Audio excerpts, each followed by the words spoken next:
প্রশ্ন করে সরে যাবেন। ব্যাপক আকারে জনগণের মধ্যে ছড়িয়ে দিচ্ছেন, সারা দেশব্যাপী চলছে এবং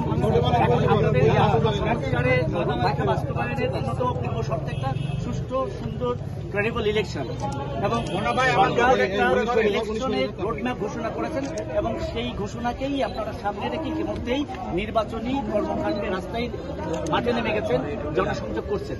তো আপনি কি মনে করেন কিনা, একজন সম্ভাব্য প্রার্থী হিসাবে মনে করেন কিনা যে আসন্ন নির্বাচন, সরকার ঘোষিত যে নির্বাচন, সেই নির্বাচন বিদ্যমান, এখন যে বিদ্যমান প্রশাসনিক আইন শৃঙ্খলা পরিস্থিতি যে বিরাজ করতেছে, এই পরিস্থিতিতে আসলে একটা সুস্থ, সুন্দর, শান্তিপূর্ণ পরিবেশে নির্বাচন সম্ভব কিনা? ধন্যবাদ। এখানে উপস্থিত সম্মানিত ইলেকট্রনিক্স এবং প্রিন্টিং মিডিয়ার সাংবাদিকবৃন্দ, অত্যন্ত গুরুত্বপূর্ণ প্রশ্ন করেছেন।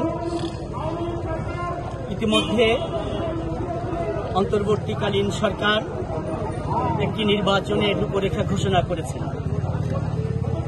অর্থাৎ আগামী 2026 সালের ফেব্রুয়ারির প্রথমার্ধে এই নির্বাচন অনুষ্ঠিত হবে।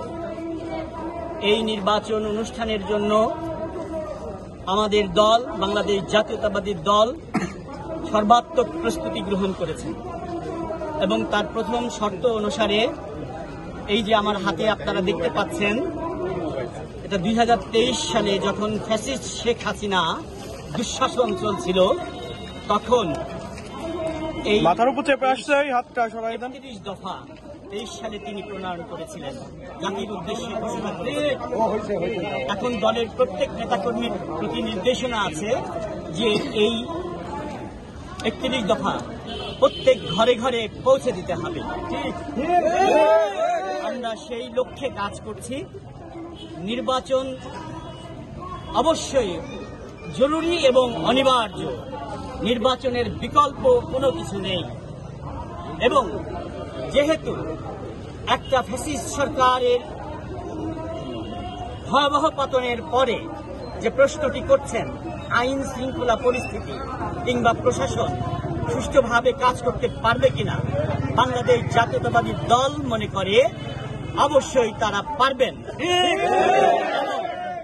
এই নির্বাচন অনুষ্ঠানের জন্য শুধু আইন শৃঙ্খলা পরিস্থিতি বা প্রশাসনের লোকজন রেসপন্সিবল তা নয়, প্রত্যেক দলের প্রত্যেক নেতাকর্মী, বিশেষত বাংলাদেশের জেনজি তারুণ্য, তারা তাদের নিজেদের ভোট নিরপেক্ষভাবে প্রদানের জন্য নিজেরাই এনশিওর করবেন।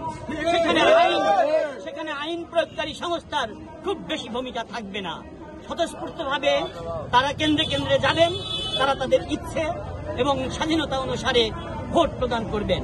আমরা চাইব যে দেশনায়ক তারেক রহমান যে আহ্বান জানিয়েছেন রাষ্ট্র গঠনের, একটা সুষ্ঠু নির্বাচনের মধ্যে দিয়ে গণতান্ত্রিক প্রক্রিয়ায় ফিরে আসলে এই 31 দফা যেমন কার্যকর হবে, ঠিক তেমনি ভাবে রাষ্ট্রের সংবিধান সমুন্নত হবে, রাষ্ট্রের আইন শৃঙ্খলা ফিরে আসবে, রাষ্ট্রের মানবিক মর্যাদা তৈরি হবে, আইনের শাসন প্রতিষ্ঠা হবে এবং শিক্ষা খাত, স্বাস্থ্য খাত, অর্থনৈতিক সমস্ত বিষয়ে তিনি একটা সুন্দর সরকার গঠনের মধ্যে দিয়ে ভালোভাবে দেশ পরিচালনা করে দেশকে সুন্দরভাবে জাতির উদ্দেশ্যে, জাতির কাছে উপহার দিতে পারবেন।